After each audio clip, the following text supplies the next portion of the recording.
Welcome to this English Fluency Masterclass. Today, I'm sharing my best advice with you to help you become fluent faster. Of course, I'm Jennifer from JForrest English. Now let's get started.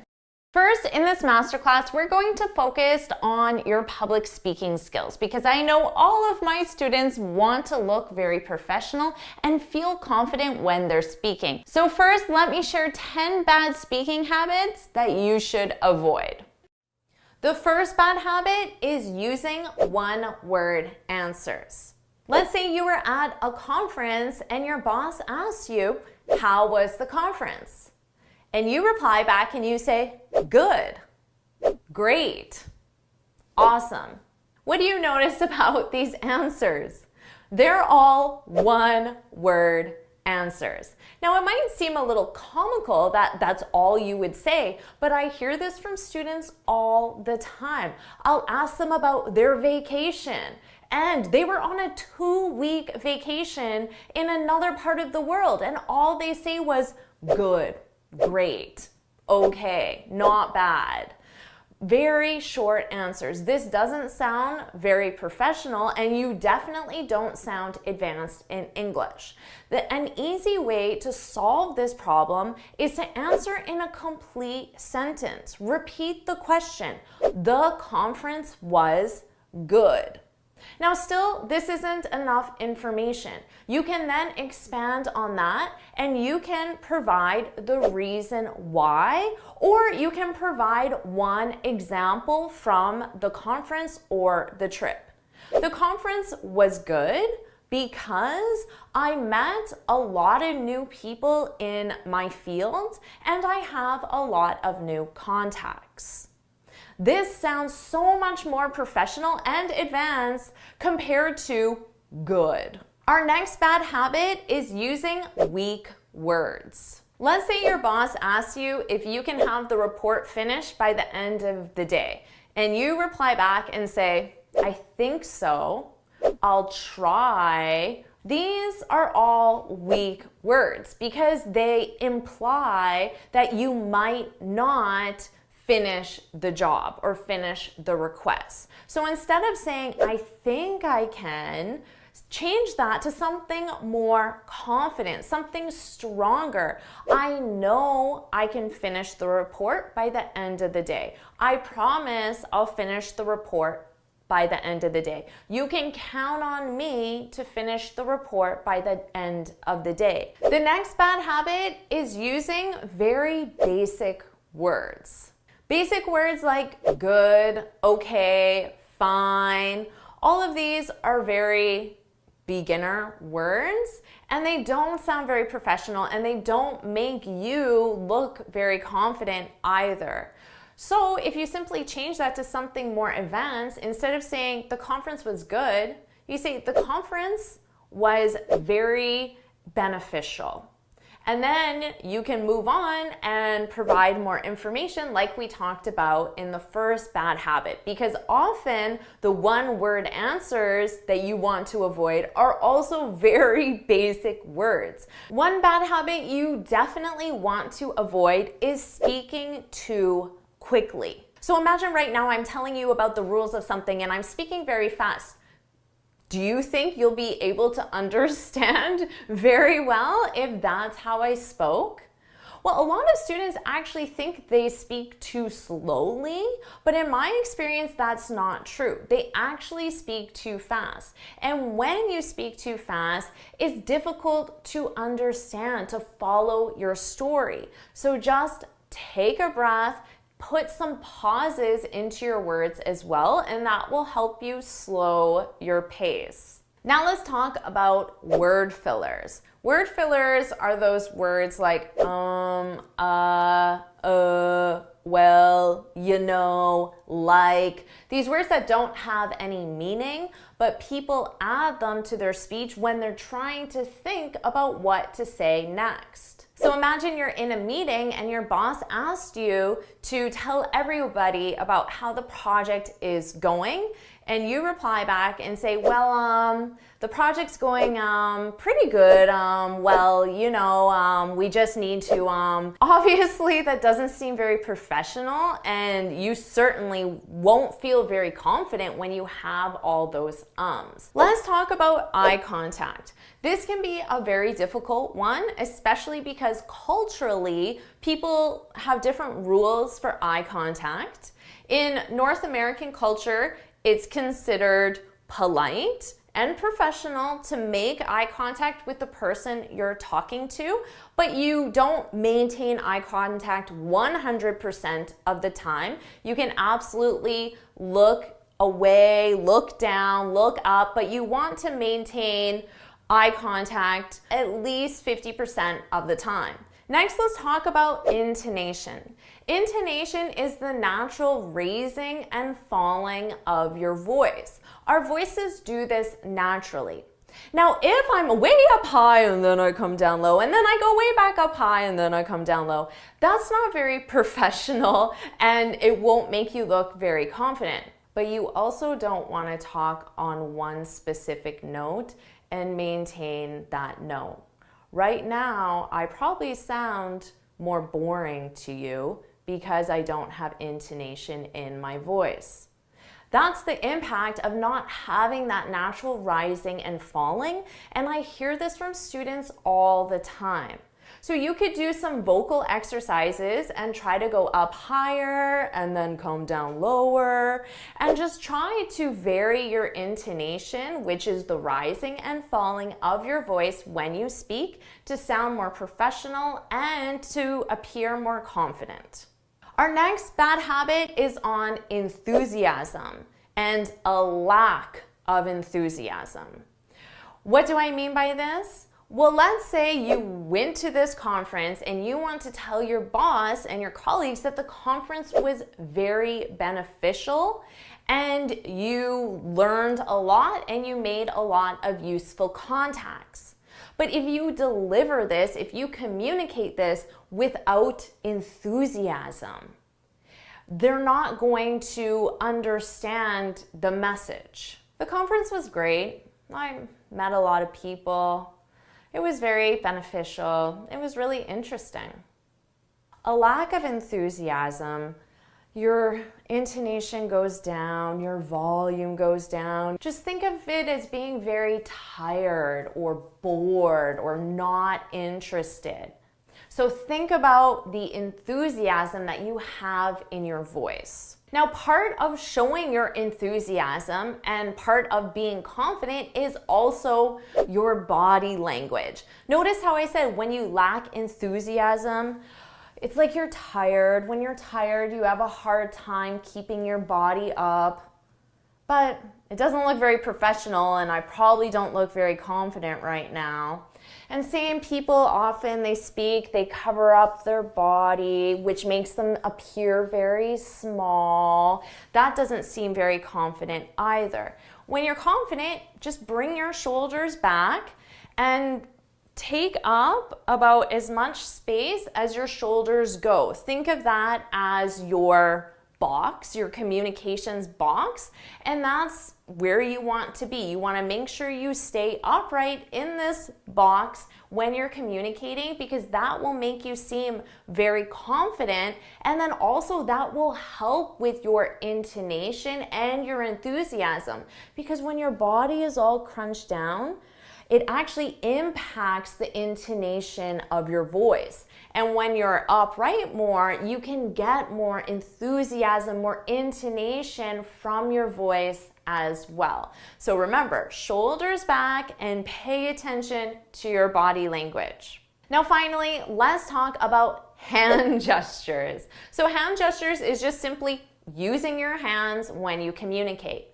Now, there are some things you don't want to do, like completely not having any hand gestures. So if I did the entire entire video like this. Maybe you could watch it for 30 seconds, but imagine watching it for 10 minutes where you don't see my hands at all. Now, if my hands are like this, most likely my body is going to start to sag as well, and I'm not going to have good body language. But when I bring my hands into it, I'm more likely to keep my shoulders back.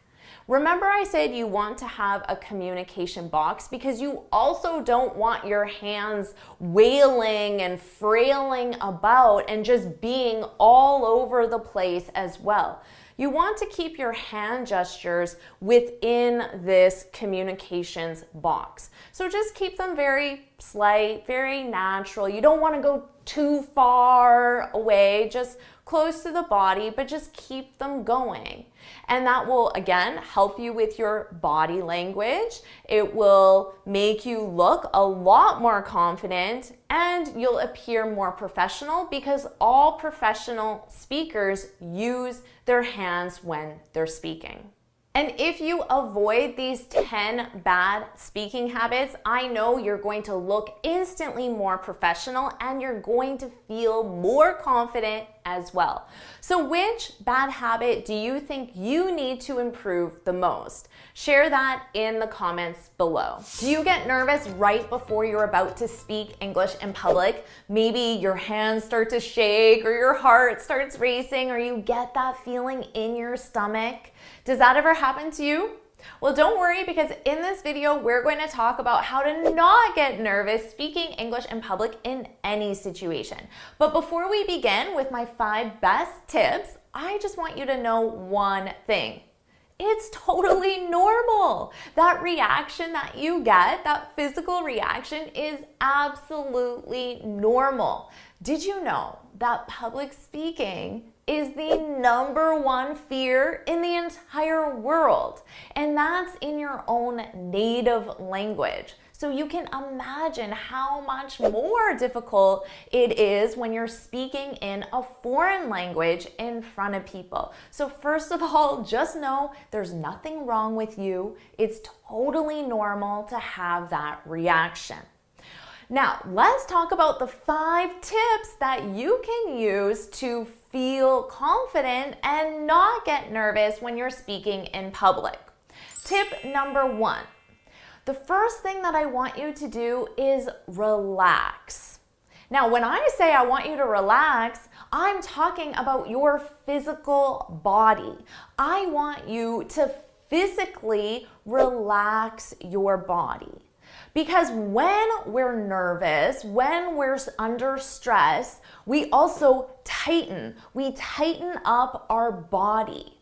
But did you know that it has been scientifically proven by the medical community that you cannot feel stress if your body is physically relaxed? So just relax your back, relax your arms, relax this area of your chest and stomach as well. So just relax, relax.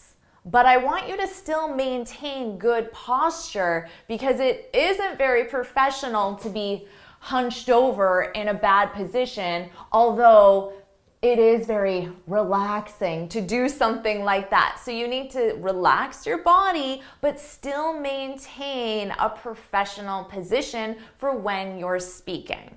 So that's tip number 1. Tip number 2 is to use positive visualization. Because let me guess, when you think about speaking in public, not that you're actually speaking in public, but when you just think about speaking in public, most likely a negative image comes to mind. You imagine the audience judging you because you made a grammar mistake, or judging you because your accent is too thick, or you imagine yourself forgetting all your words and not knowing what to say. You imagine yourself not being able to answer the question. You imagine yourself feeling really nervous and not confident and doing a bad job. Well, guess what? Do you think having all of those negative images in your mind are going to help you feel confident going into a situation? Isn't it just a normal reaction that you would feel stress and nervousness if you anticipate something negative happening? That is your body doing its job. If you have a negative image in your mind and your body reacts negatively, everything is working properly. That is what your body is meant to do. So one thing that you can do is to change those mental images. Change them to successful images. Imagine yourself opening your mouth and having the words flow out confidently. Imagine the audience cheering for you and telling you you did an amazing job. Imagine yourself standing in front of that audience feeling confident and feeling proud. Now, do you think you would have a different feeling in your body if you had all of those positive images instead of negative images? Well, of course, the answer is yes. So you need to work on your positive visualization. Tip number 3 is to focus on your audience and not yourself. Now, when I use the word audience, I'm not talking about 100-person TED Talk, although that may be the case. Your audience could be one person, your boss, your coworker, your friend, a hiring manager. It could be just one person. But a lot of students, when they go into a real situation and they're going to be speaking, they're focused on themselves. They're focused on their accent, their English, their feelings, their emotions. But aren't you forgetting the reason why you're public speaking anyway? You have a message to share, right? Maybe your message is simply updating your boss on the status of the project. Maybe your message is explaining to the hiring manager why you would be the perfect choice for the position. Now, if you go into a situation and you're only thinking about yourself and you're not thinking about your audience, well, that's kind of selfish, isn't it? And when you think just about yourself, it's going to be more likely that you have all of these hesitations and negative thoughts and judgments and fears. But if you put all your focus on your audience, then you're not focusing on your English skills or your fear, your anxiety. And if we don't put focus on something, it will just naturally minimize. So if we don't focus on our anxiety and our nervousness and we focus on the audience and the information you want to share with that audience, your message, well then you're going to just feel more relaxed, less nervous, and your audience is going to really appreciate the attention that you're giving them, and it's going to make them think that you really care. So it's going to help you feel less nervous and also help you impress your audience at the same time. Tip number 4 is to structure your ideas. Imagine you needed to go to a job interview in a different part of town, a different part of your city that you've never been to before. And you get in your car and you don't have a GPS and you just start driving. Are you going to feel a little bit nervous? A little bit nervous that you might get lost? A little bit nervous that you might not get there in time? A little bit nervous that you have no idea where you're going or how you're going to get there? Well, of course you would feel nervous in that situation if you were going somewhere new without a GPS, right? Well, if you go into a situation where you're public speaking, in a meeting, in a job interview, giving a presentation, and you have no idea how you're going to begin, how you're going to transition to your next idea, and how you're going to end, you're going to feel nervous, right? It's the same situation trying to get to a location without a GPS. Well, in this situation, when we're talking about public speaking, structures, simple structures, are going to help you get to your message in a very easy way, in a very organized way. Just like a GPS helps you get to your destination in a very easy to follow way. So a simple structure that you can use is you need an introduction, a body, and a conclusion. If you go into a job interview and you know how to start your answer and you know how to end your answer, that's already going to make you feel a lot more confident and feel less nervous. And if you know what to put in the body of your answer as well. And you can do that in any situation. You can have a simple introduction, body, conclusion for anything you're asked. Even in a social situation when you're telling your friend about what you did last night or your upcoming vacation. In any situation you're communicating, you don't want to just open your mouth and see what comes out, because most likely what comes out isn't going to be very good.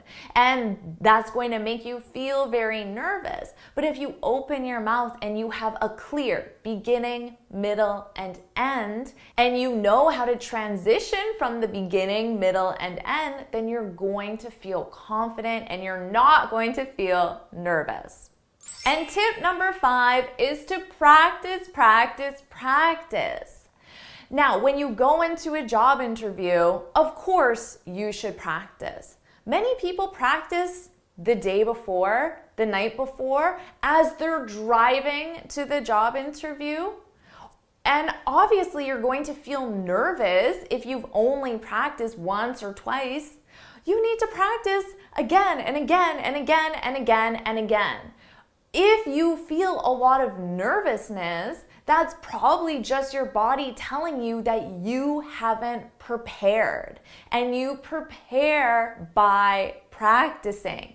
Now, some nervousness is natural and will always be there, even if you do practice and prepare. So you're not looking for zero nervousness, but you are looking for a low level of nervousness where it doesn't impact your message. And you can practice any situation. You can practice answering questions you weren't expecting. And then when you're asked a question you weren't expecting, you'll feel confident because of all the practice you've done in the past.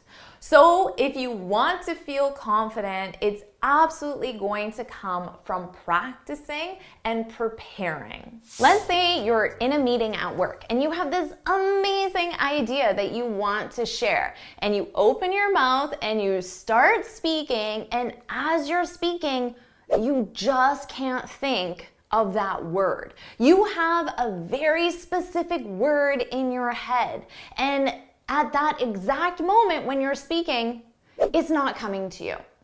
This is something that I hear from students all the time. And it's one of the reasons that a lot of students will avoid speaking, because they're afraid that is going to happen. Either because it's happened in the past, they've heard stories of it happening to other people, or it's just a fear that they have. But here's what you need to know. It is normal. It is normal for you to be speaking and not remember a word, not remember an entire idea. This is normal even if you practice what you wanted to say, and you practice and you practice and you practice, and then you get to the point where you're sharing your idea. Maybe it's in a job interview or at work in a meeting, and you're speaking and you're speaking, and then you forget. You forget the word that you just spent hours and hours practicing. Why does that happen? Well, you just have to realize that, for one, your brain is not Google. Okay? I think a lot of people have this expectation that their brain's job is to give them the precise piece of information the moment they want it. Now, that would be amazing if the brain could do that. And our brain is capable of doing incredible things, but it does not work the same way that Google works. When you want some piece of information, Google or Siri will give you that information instantly. Your brain is not like that.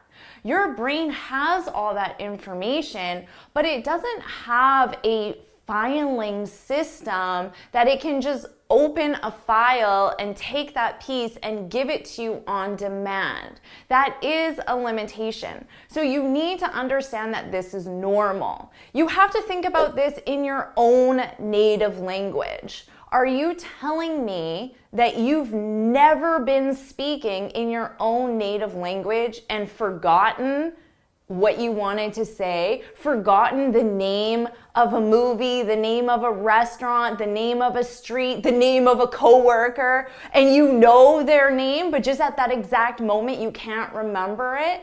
Are you saying that doesn't happen to you in your native language? Well, of course not. Of course it happens to you in your native language. So why wouldn't it happen to you when you're speaking in English as a second language? The best solution I can offer you is to have strategies in place when you forget your words. So I want to tell you about one of my students in my program, Speak to Impress. Now, this is a public speaking program, so my students practice their public speaking and they learn strategies to help them share their ideas effectively and impressively. So one of my students was talking about her favorite Disney movie. Now, as she was talking, she couldn't remember the name of the Disney movie. A lot of times, students will just use a lot of word fillers. They'll get really stressed out, or they'll just stop talking because they forget a specific word. But remember what I said, you need strategies. So this student was able to keep talking. So she forgot the name of the movie. She instantly started talking. Oh, I can't think of the name of the movie. What's that name again? Anyway, it doesn't matter. So as I was saying, so she talked for a little bit to give her brain some time to think of the information.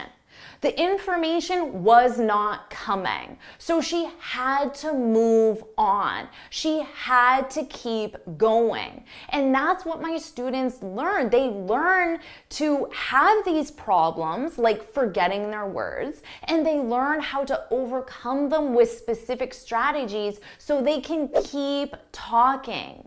So you just need to have some strategies in place to help you keep talking when that situation happens, because that's a normal situation. It is going to happen. It's going to happen when you're in a meeting. It's going to happen when you're at a job interview. It's going to happen when you're giving a speech at a networking event or a conference. It's going to happen when you're at a party just socializing with friends. You cannot stop talking. You have to keep going. So you just need to have some strategies to help you keep talking. So ultimately, you can just relax because that is a normal situation. But there is one thing you need to understand, and that's that our brains don't work as effectively when we're under stress. So if you have a fear of public speaking, and before you go to speak, you're already nervous. Before you begin the presentation, before you go to the job interview, your heart is racing, your hands are shaking, you have that feeling in your stomach. At that moment, your body is under a lot of stress. And in that stressful environment, your brain doesn't think as clearly. Your brain is under stress at that moment. So it's going to be more difficult for you to organize your thoughts and think clearly and get the words out. Just think about how you feel when you didn't get a good night's sleep. Let's say you had a terrible night's sleep, you only slept 2 to 3 hours, and you're in a meeting in your own native language and you're asked a question, and you've only had 2 to 3 hours of sleep. You're not going to be able to articulate your ideas very clearly or effectively because your brain isn't working properly. It's only had 2 to 3 hours of sleep.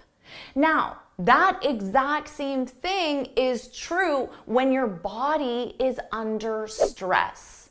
So it's really important that you learn to control your fear of public speaking.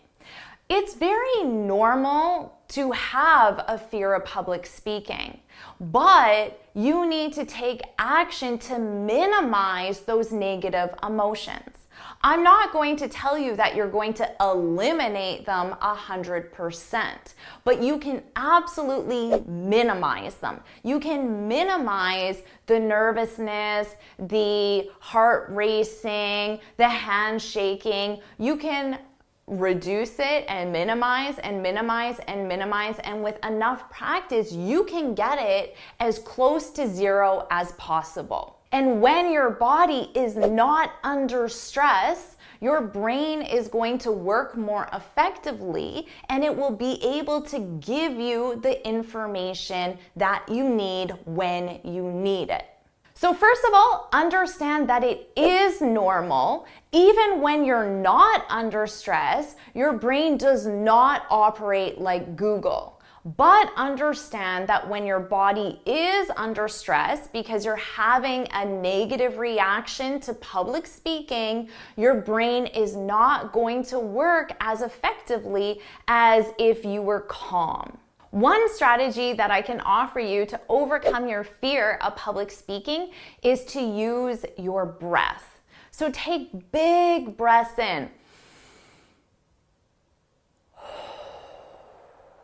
So big breaths in, hold, and then a big exhale out. So take it in for 3 to 5 seconds, hold it for 2 to 3 seconds, and then exhale for 5 to 10 seconds.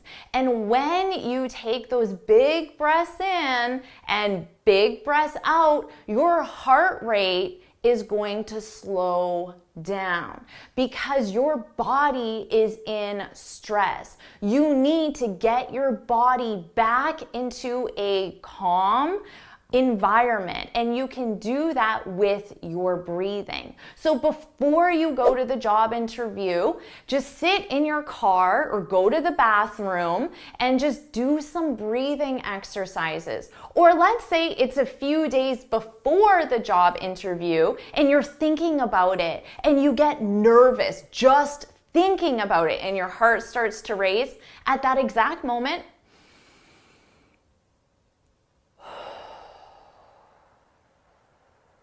do some breathing exercises the second you have that fear. Obviously, you can't do that in the middle of the job interview while you're speaking. You can't do that, right? I think that's obvious. I don't need to tell you that. So you have to do this as a preventative before you go into the event. And that will just help your body stay in that calm, relaxed state so you can think clearer. Another reason why you forget your words when you speak is because you're thinking too much about your words. You're obsessing over your English and you're thinking too much about individual words and you're forgetting the purpose of communications.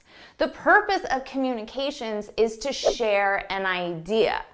You should not be thinking about the individual words that you're going to use. You should be thinking about your overall message that you want to communicate and then focus on your message. Because there are many, many, many different ways that you can communicate a message in English. But I find that students when they're public speaking, they forget that they're not in a classroom. When you're at work and you're in a meeting and you're sharing your ideas, you're not in a classroom. In a classroom, you might be required to practice specific verb tenses or to practice a specific phrasal verb that you've been studying. And when you share a practice example in a classroom setting, you have to practice that specific phrasal verb. But when you're in the workplace environment and you're communicating, and let's say you want to share an idea and you want to share it with that phrasal verb, but you can't remember that phrasal verb. If that's what's happening, then you've forgotten the purpose of communications. You've forgotten why you're there. You're there to share an idea. Whether you share that idea with a specific phrasal verb or a different word, a synonym of that phrasal verb, does not matter. In the classroom, it matters. In the real world, it does not matter. You should not be thinking about individual words, individual verb tenses, individual phrasal verbs, individual expressions. That is not your goal. Your goal is to communicate a message. So if you focus on the message, then you won't worry about what words you use to communicate that message. So the only thing you need to do as a solution is you just need to focus on your message.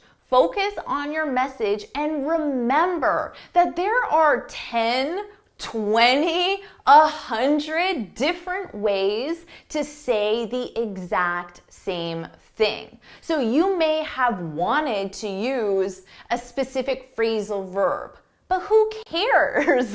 There are many other ways you can communicate the exact same idea. And remember, you're not in English class. Your boss, the person interviewing you, doesn't care about your phrasal verb vocabulary. They care about your ideas. They care about the value that you can bring to the organization. They care about the solutions that you provide. That's what they care about. They don't care about your English. So stay focused on your ideas and remember, you're not in English class. So now you know why you forget your words, and you also have some very simple strategies that you can use starting today to overcome this problem so you can share your ideas effectively and impressively. Now let's move on, and I'm going to share 7 habits of highly confident students. And if you simply follow these habits, then you'll feel more confident as well. Let's get started with habit number 1. Habit number 1, highly confident students are okay with mistakes. I have to be honest with you. If you're afraid of making mistakes, or if you get upset when you make mistakes in English, if you think making mistakes is something to be avoided, you shouldn't be learning a language. Because learning a language, learning anything in fact, is all about making mistakes. Making mistakes is how you learn. And confident students understand that. They're okay with going to a job interview and explaining their background and making a mistake. They don't view that as a completely negative thing. They understand that they will make mistakes in English. They likely even make minor mistakes in their native language, and they will make mistakes in everything that they do. So the very first thing that you need to do to truly become confident is get comfortable with making mistakes, because you will make a lot of them now, next year, in 5 years, 10 years, you will always make mistakes. Habit number 2, highly confident students take risks and try new things. A confident student will raise their hand in a meeting and share their idea, even if they're not 100% sure it's a good idea, or they're not 100% sure they can communicate it perfectly. Because remember, tip number 1, highly confident students are okay with making mistakes. A lot of students will wait to try public speaking, or will wait to join a social group in English or a new activity in English until they've improved their English, because they think their English needs to be perfect. Again, habit number 1. But confident students, they're okay with just getting out there, going for the job interview, joining a new team, joining a new course or an activity. And it's by trying all these new things, by taking risks, that they gain the experience. Because confidence is really about proving to yourself that you can do something.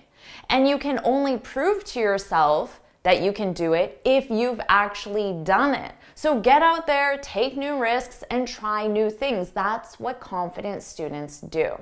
Habit number 3, highly confident students don't criticize or judge others, because they understand that learning is a process. They understand that perfect does not exist. They understand they have their own mistakes, their own areas that they're trying to improve, and they would never want to criticize someone else. But I see this with some of my students, and it really upsets me. Sometimes a student will write something in a YouTube comment, and another student will criticize that person because they made a grammar mistake, or they said it in an awkward way. Or I hear students criticize other students because of their accents. That shows the insecurity of the student. If they're criticizing someone else because they're making English mistakes, they make their own mistakes. So it just shows that they are very insecure about their own mistakes, and they're projecting that onto others. Confident people, they don't criticize and they don't judge, because they understand that perfect doesn't exist, and they respect others for trying, for taking risks and trying new things. Habit number 4, highly confident students are always learning and always improving. A lot of students, they have this idea that they can get to a certain level and then they're done learning a language or done learning anything. But that's just not how it works. Imagine your doctor graduated from medical school and never learned anything new. Would you want that person to be your doctor? Of course not. Everyone keeps learning and keeps trying to improve. You're never going to get to a point where you're just done learning the English language. There's always something new to learn, a new skill to develop and improve. And highly confident students, they recognize that and they embrace it. They love learning new things. They love improving themselves. They understand that learning is a process, and they enjoy the process. It's not about getting to this final destination where they're fluent. It's about every day, every week, every month, every year, improving just a little bit and seeing that progress. Habit number 5, confident students prepare a lot. Sometimes people think, well, when you're confident, you can just go into a situation without doing any preparation, without doing any work. That is not true at all. The most confident people are taking the time to prepare and prepare.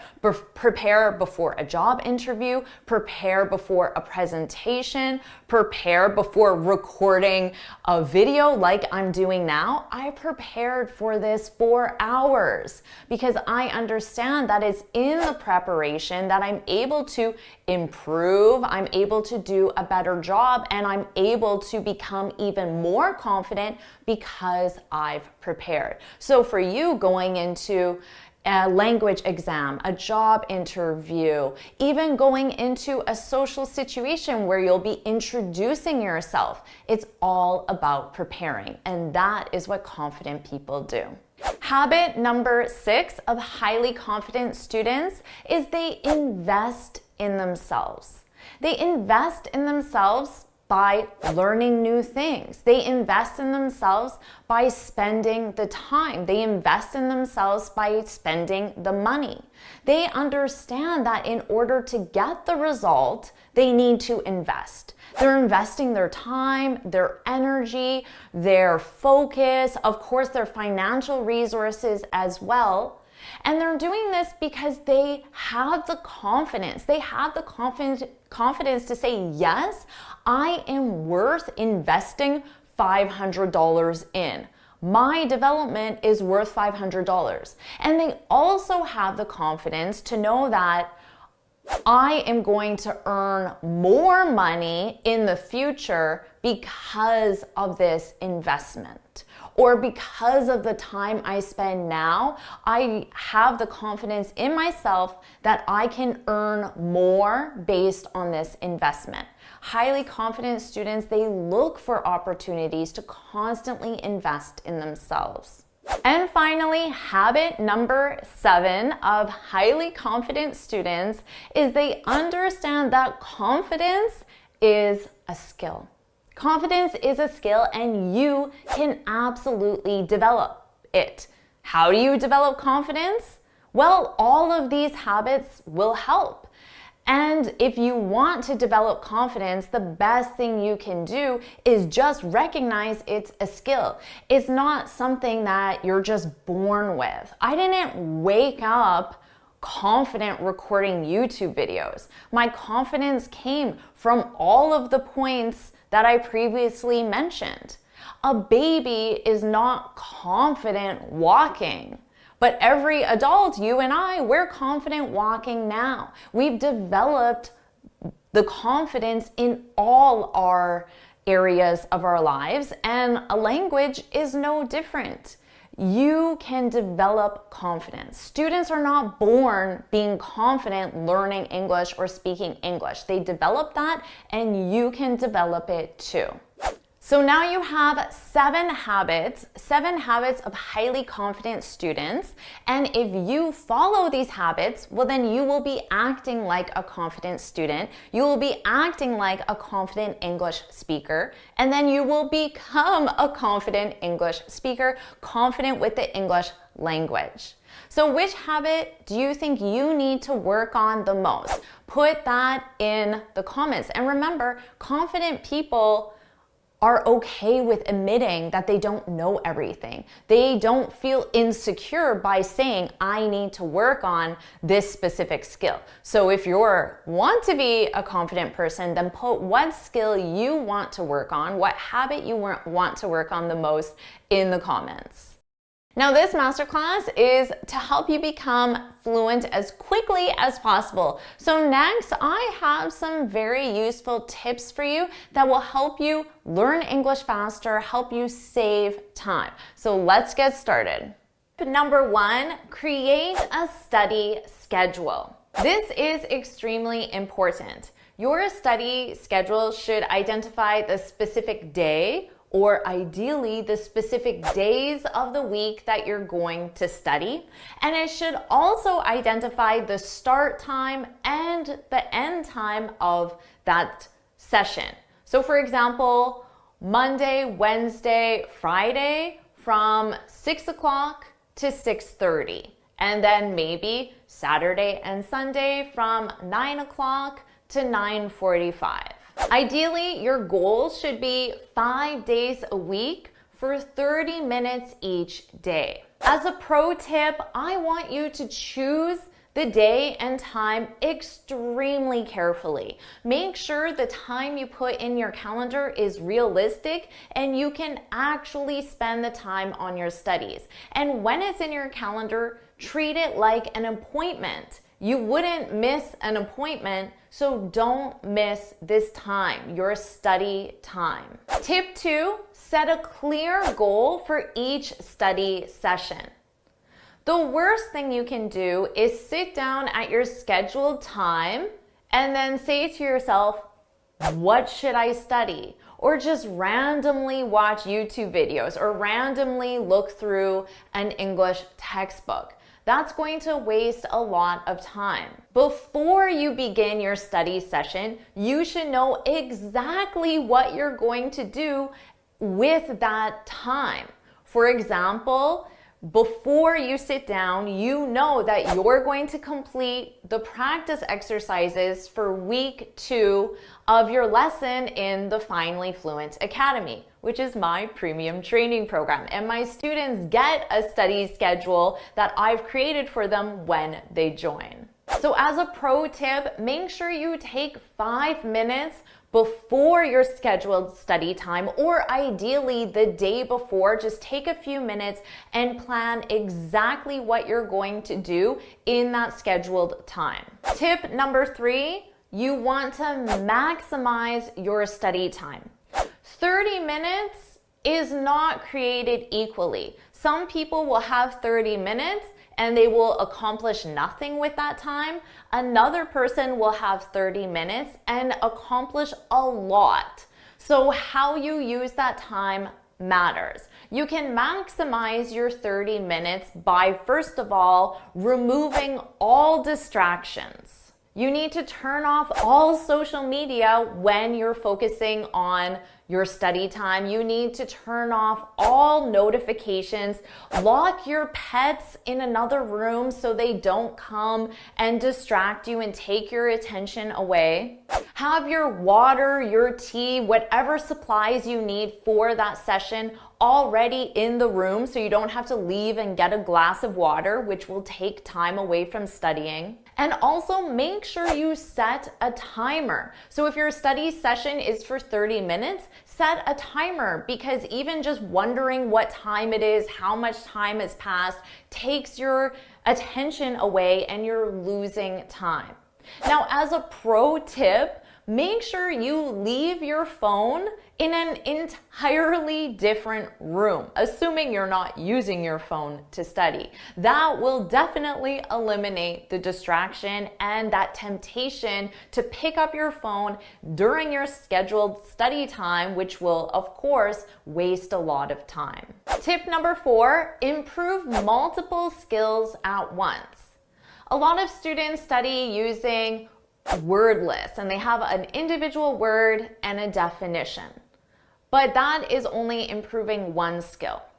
If you follow my YouTube channel, you know I love sharing videos where we learn English with the news, because you're learning so many different skills at once. You're improving your reading, your listening, your vocabulary, your grammar, your pronunciation, your speaking. You're doing all of that at once, so you're maximizing your time by focusing on multiple skills. Tip number 5, learn words in context. So again, you use a vocabulary list and you learn an expression off track. And you see the definition for that expression. Off track, not making progress. But when you learn a word in context, it means you have a full sentence that's a natural sentence, the way a native speaker would use that expression. For example, yesterday our meeting went off track when John brought up the consultant's report. So here you see the word being used in context, you understand the meaning a lot more, and you also understand the grammar. You understand that you need to go off track, and then you see, okay, yesterday I need the past simple, went off track, and you learn a lot more when you see grammar or vocabulary in context. Tip number 6, repetition, repetition, repetition. It's so important, I repeated it 3 times. According to scientists, we forget about 50% of new information in 1 hour, which means 1 hour from now, you'll forget half of these tips. And scientists say that we forget 70% of new information within 24 hours. So you won't remember very much from this lesson tomorrow. unless you repeat, repeat, repeat. Our brains were designed to remember information only if it's repeated, because that tells our brain the information is important. So if you want to remember what you're learning, you need to repeat, repeat, repeat. And as a pro tip, it's more beneficial to have a quick review multiple times a day rather than once a week and having a longer review, because we need that constant repetition. Tip 7, you need to recall information, which means your brain provides that information without seeing it. So we do this when we quiz ourselves or when we complete practice exercises. You're recalling that information. So let's try that right now. We didn't make a lot of progress at the meeting. How would you complete that sentence based on the expression I taught you just a few minutes ago? The meeting went off track. The meeting went off track. So right there, you just recalled that definition, which will make it a lot more likely you'll remember it the next time. And as a pro tip, you can complete just the quizzes in my lessons frequently to help you recall information. Tip number 8 is quality over quantity. According to scientists, we can remember about 5 to 9 new words per day. That's about the maximum capacity that our brain has. So it's not very beneficial to review a word list of 300 positive adjectives because you're not going to remember very many of them.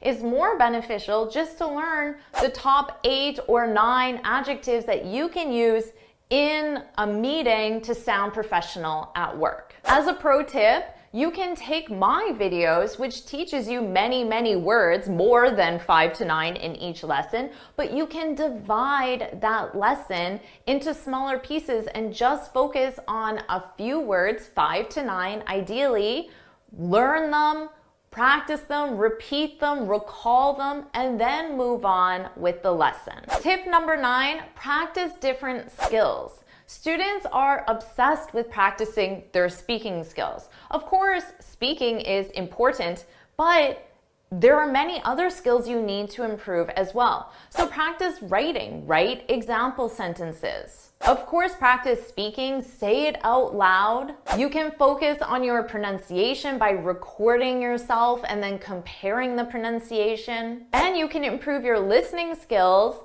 by hearing your new vocabulary in a natural context. So do all these different exercises to improve different language skills. And as a pro tip, make sure you add these different areas to your study schedule. So you remember, one day practice speaking, another day practice writing, another day practice pronunciation. And finally, tip number 10, my personal favorite, which is to reward yourself. When you reward yourself, it creates positive reinforcement, which means you feel positive.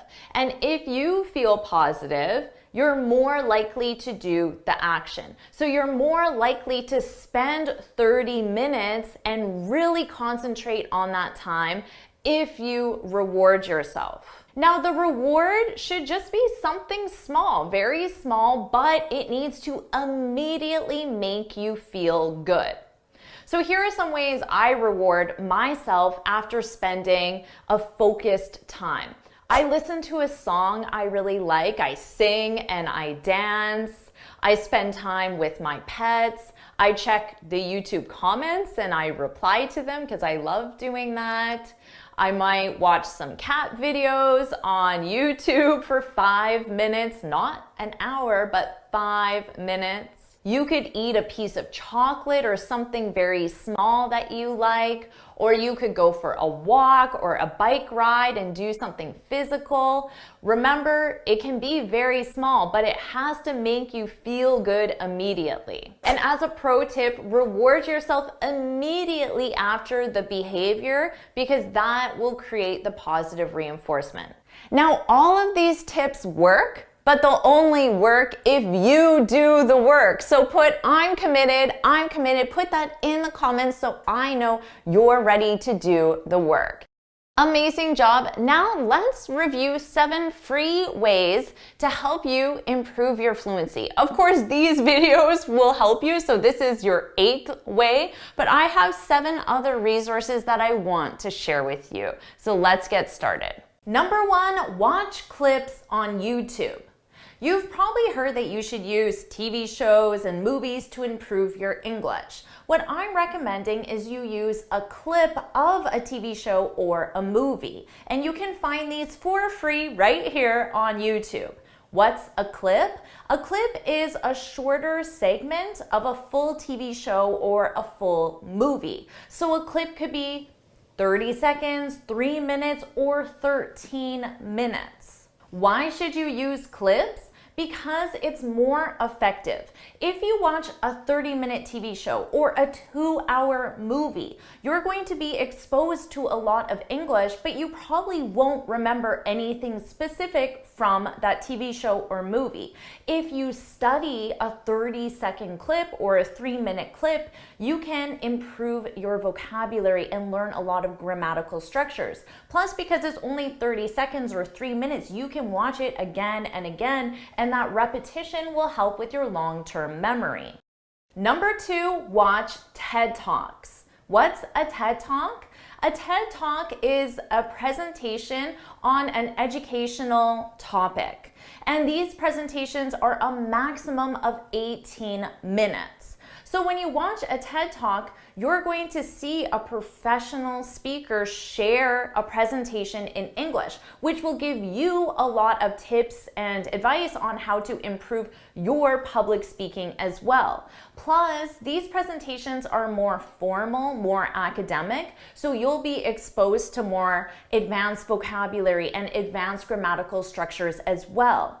And because they are on specific topics, you can find TED Talks that are very interesting, and you'll learn at the same time. You'll enjoy watching the TED Talk, and that will make it educational for your own purposes and for improving your English. And as a pro tip, join the discussion in the comments, because in the comments, everyone is going to discuss that TED Talk, talk about what they liked about it, their opinion on that. And you can read the discussion comments and also participate and add your perspective as well.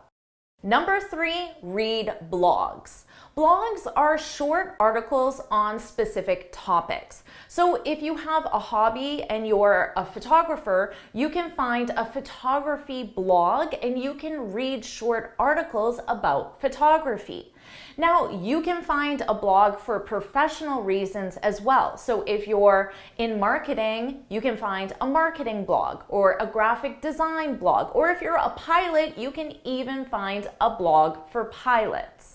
Reading is one of the best ways to improve your vocabulary, and that's how blogs will help you. And because they're all very short and they're on topics that you are really interested about, you'll really want to read them as well. So you'll learn about interesting topics and you'll improve your vocabulary, learn advanced grammatical structures, and you'll see your new word being used in context, which is so important for learning. And just like with the TED Talks, blogs often have comment sections, so you can join the comments and you can comment on topics that are of interest to you, but you're practicing your English at the same time.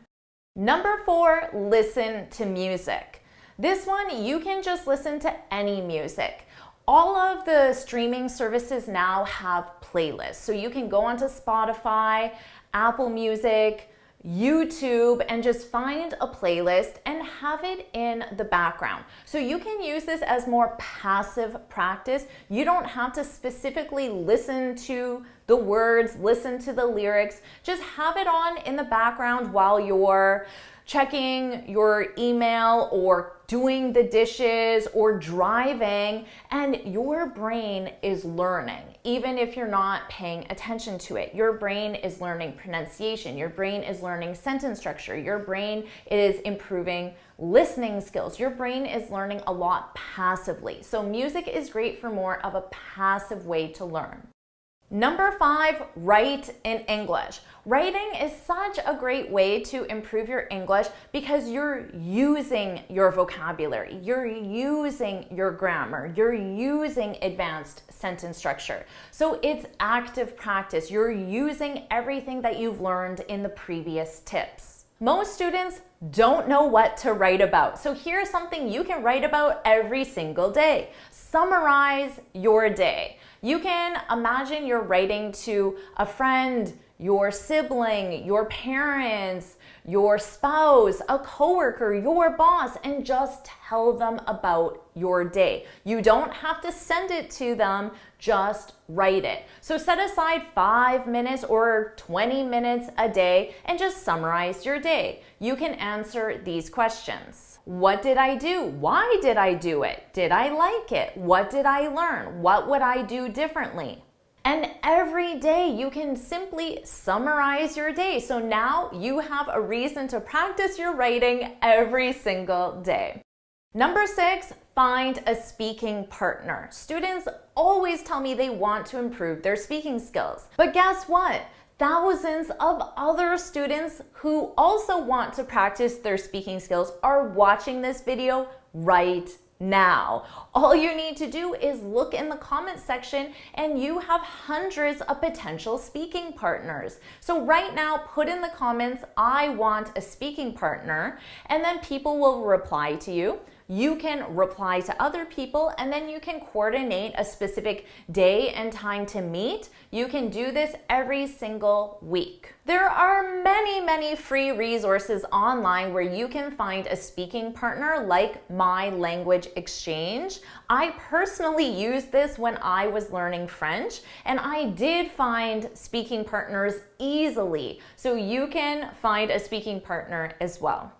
Number 7, teach what you've learned. This is my personal favorite because the best way to fully understand a concept, to fully consider yourself an expert in a concept, is if you can teach it.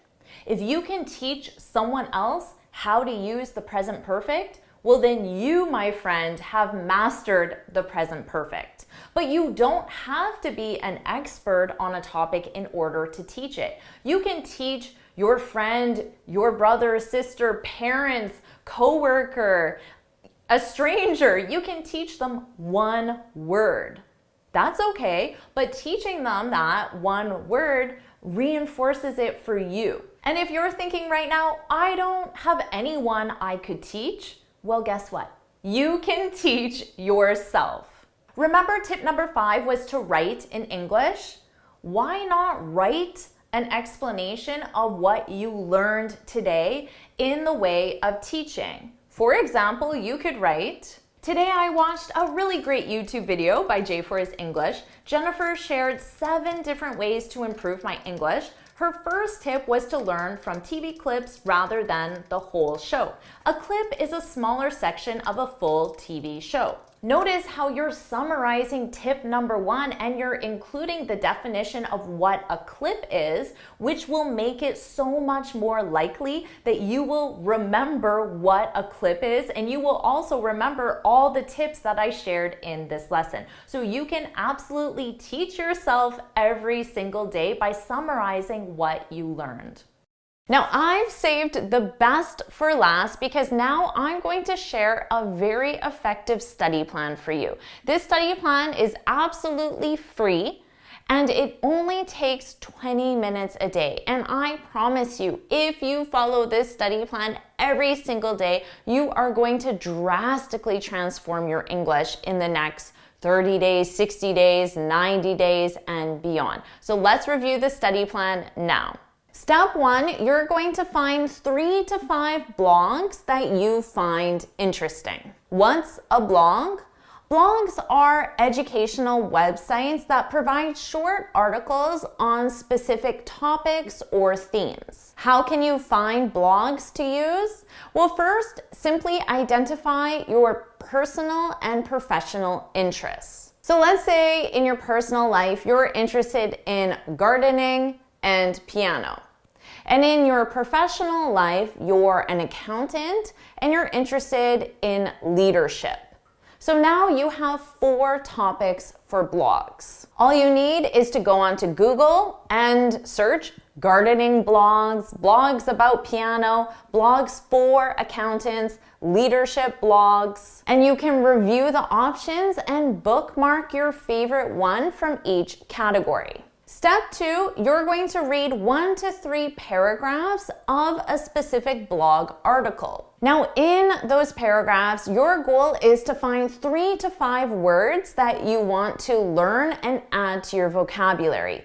If you find 3 to 5 words in the first paragraph, well, then you can stop reading. But if you've read 3 paragraphs and you still don't have 3 to 5 words, then keep reading until you find the words you want to learn. You're probably wondering how you should choose words. You want to choose words that are commonly used and that are relevant to your daily life. This will make sure you're learning words that will actually benefit you because you can start using them in your speech. Step 3, learn the meaning of your new words and learn how it's used in a sentence. This is why we're using blogs, because you don't want to just take one single word and understand what it means. Because in English, one word can have multiple meanings. But when you see that word in context, in a sentence, it has one specific meaning. So you're going to learn that specific meaning of the word. So let's say I find an article in a leadership blog and I'm reading it, and there is this one word that I don't know, discreet. And it seems like a common word that I could use in my speech, so I want to learn it. First, I'm going to look this word up in the dictionary, and I'm going to see what the definition is, what type of word it's used, and I'm going to review the example sentences of that word being used. To make sure you really understand how this word is being used in a specific context, you can also ask ChatGPT. So you can go on ChatGPT and you can type in, what does discreet mean in this sentence? And then paste in the specific sentence from the blog. And ChatGPT will give you a detailed explanation of what that word means in the specific context. You can even ask follow-up questions if you're not sure about the meaning. Remember, I said that you should choose 3 to 5 words. Right now, you might think, that's not enough words, Jennifer. I want to improve my English as quickly as possible. But this is a daily study routine, meaning you're going to repeat these steps every single day, ideally 5 days a week. So if you learn 5 words a day, 5 days a week, that's 25 words in 1 week. Now, maybe you still might think that's not enough, but in 1 year, that's 1,300 words. That's a lot of words. Step 4, you're going to learn the pronunciation of your new words with Youglish. What's Youglish? Youglish is a free website where you can search for a specific word or a specific phrase, and you can get results of native speakers using that word or phrase in natural context. So you'll hear the pronunciation, but you'll also hear many different accents and styles of speech, which is so beneficial. And your goal is to listen to 5 to 10 different Youglish examples for each word. So you'll hear 5 to 10 different accents and different styles of speech, which will really help you with your listening skills. Now, as a pro tip, you can also review the example sentences to learn sentence structure, grammar concepts. So you're not just using Youglish for pronunciation and your listening skills, you can also learn grammar and sentence structure at the same time. Step 5, you're going to repeat the Youglish sentences out loud. And you're doing this so you can practice your pronunciation. So you'll listen to the sentence on Youglish, you'll hit pause, and you'll say what you just heard out loud. And you'll try to imitate the speaker. This is called shadowing or simply imitation, and it's a very effective way to improve your pronunciation. Repeat the sentence out loud until you feel comfortable with the pronunciation, and do it a minimum of 3 times. Step 6, write 3 example sentences for each word. Writing is such a powerful way to make sure you permanently remember your new words. Now, when you write, you should pay attention to your sentence structure, your grammar, and your writing skills as well. And as a bonus tip, you should write each sentence using different sentence structures, different verb tenses, or different grammatical structures. So you can ask a question for one of your examples. You can write a negative sentence. You can write a sentence using the present simple or the present perfect. So you're practicing your grammar and sentence structure at the same time. Step 7, you're going to form realistic sentences out loud.